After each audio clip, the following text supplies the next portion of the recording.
Because, there were many things that we knew would happen.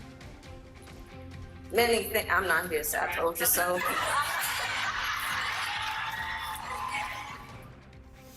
Former Vice President Kamala Harris back with a little "I told you so" this week as President Trump's tariffs are setting off global shockwaves. So what does Harris's former running mate think? Well, Democratic Governor Tim Walz of Minnesota has been on a national town hall tour through red congressional districts from Iowa to Texas to Ohio, and he joins us now from Columbus. Democratic Governor Tim Walz of Minnesota.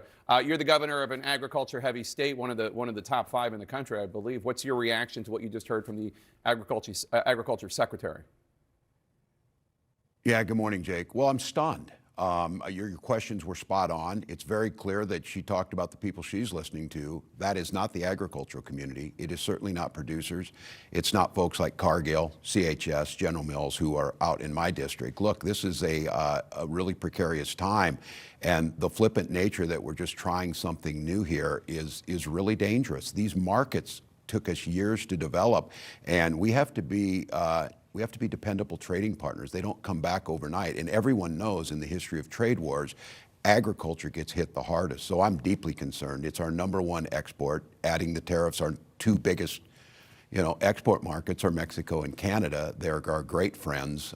This is just really, really terrifying. I would encourage, and I'll call the secretary, I'd encourage her to come to Minnesota and see everything that she said is not what's happening on the ground. So look, it's a precarious time. So let me ask you, because another group you're in touch with, the United Auto Workers Union, you have a lot of that. They have supported you for years and years and years. They were excited to have you on the Democratic ticket. President Trump argues that these tariffs are needed to bring American manufacturing back and to help American workers left behind in places like Minnesota. He has support from the UAW. The UAW called his auto tariffs, quote, "a long overdue shift away from a harmful economic framework that has devastated the working class. It signals a return to policies that prioritize the workers who build this country rather than the greed of ruthless corporations," unquote. I have to say, that sounds a lot like language you would use. What do you say to the UAW? Yes.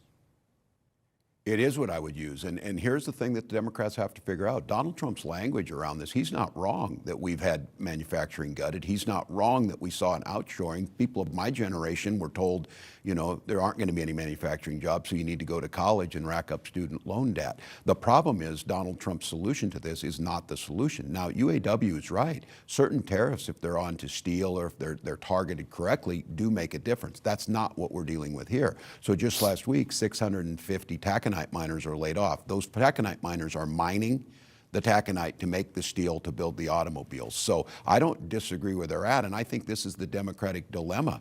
Donald Trump talks about the things that are real in the angst of people's lives. He doesn't do a damn thing about it. In fact, he does just the opposite, and he pals around with the people that caused the problem. And we don't offer them a solution, so it looks like we're not hearing them. So I disagree with Sean Fain and UAW on this issue. I don't disagree with them on that we made decisions over the last 30 to 40 years that I don't think helped America, but this is not the solution to it. Isolating ourselves is not the solution. We need to make sure that we're focusing. And again, I would just end with this, Jake. Donald Trump has not once ever cared about workers. This is why you need to support unions across the board, support the ability to have a living wage. So we heard your former running mate Kamala Harris say she's not here to say "I told you so," although obviously that's what she was saying about all the Trump chaos.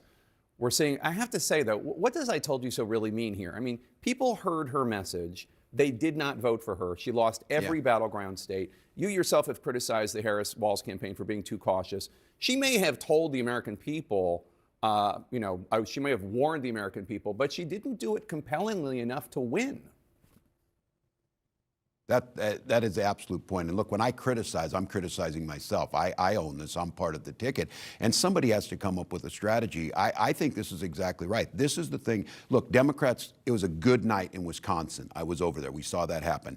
Donald Trump's doing this. Just to be clear, nobody on the Democratic side is celebrating this, and those folks in the street are not celebrating that Donald Trump's making all these errors. I think what the vice president's saying is that was pretty self-evident that he was going to do that. I do think the challenge for Democrats, and this is, I think, a structural problem that's going to take a lot more thinking, why, with all of that out there, did they not think we were any better than that? And they didn't. And I'm very concerned with the folks who stayed home. And these are folks that I'll say once again, Donald Trump has identified their angst. They can't buy a house. They can't afford to get a good education. They're concerned that their economic future is so precarious it could slip out from under them. Less than half of Americans have $1,000 in savings. And I think, why was it not so compelling? It should have been a slam dunk for us to say, we're the party that cares about that. We're the party that's going to protect Social Security and Medicare. We're the party that thinks the ACA is a good start, but we need to do more on health care. And we didn't do that. So I'm concerned. Democrats do well in special elections and off-year elections, but the electorate that comes in presidential election years is different. When I was young, it was easy to know what a Democrat was. They stood with the working class and labor. Republicans were country club and for the rich. Today, you ask people, they don't.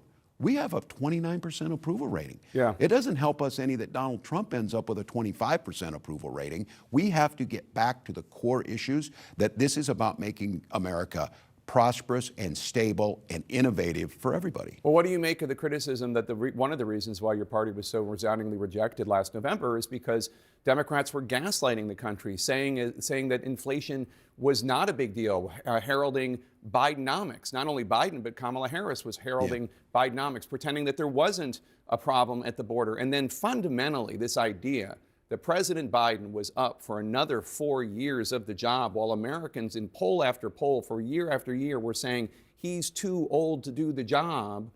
Your party stood against all of those things.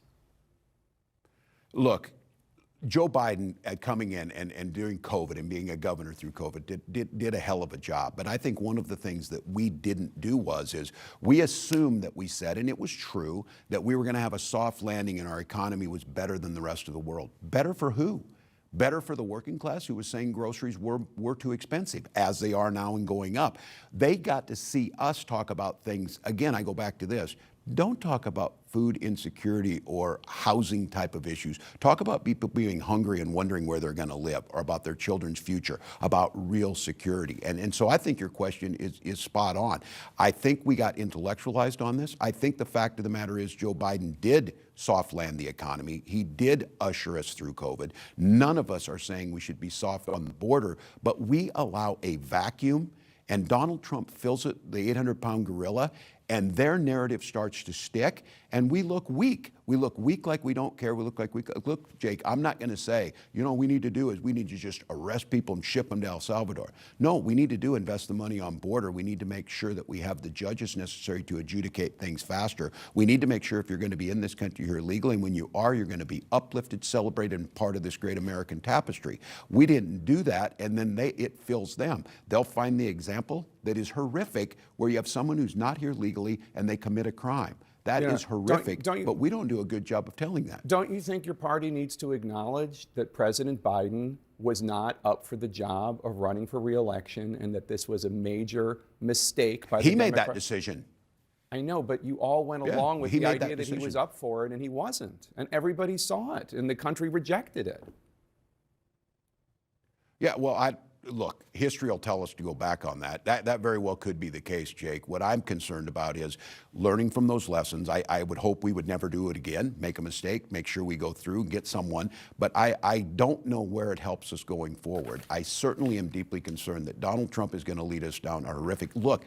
Thank God it's tariffs that he said. Donald Trump listens to no one. Remember, Donald Trump has statements about, I don't think nuclear war would be that bad. I guess we're lucky that he went after tariffs instead of that route. Yeah. We have an issue in this country that is going to impact us. And if there is not a loyal opposition, if there's not some soul searching on our side, if there's not reaching out to those folks who are in the streets, they're leading right now. So quick question. I would tell everybody, you better get with them. Yeah. Quick question, because we got to go. But you said you're not going to run for the Senate seat there. Are you going to run for a third term for governor? Are you possibly going to run for president in 2028?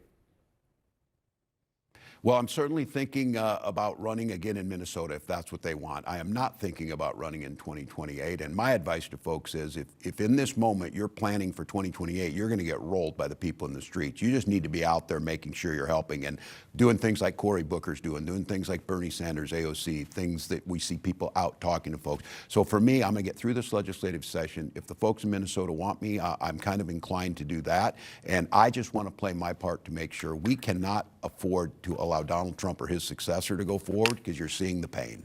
Good to have you back here, Governor Walz. Oh, and happy birthday. 61 years young today. Congratulations. 61. Thanks so much. Good to see you.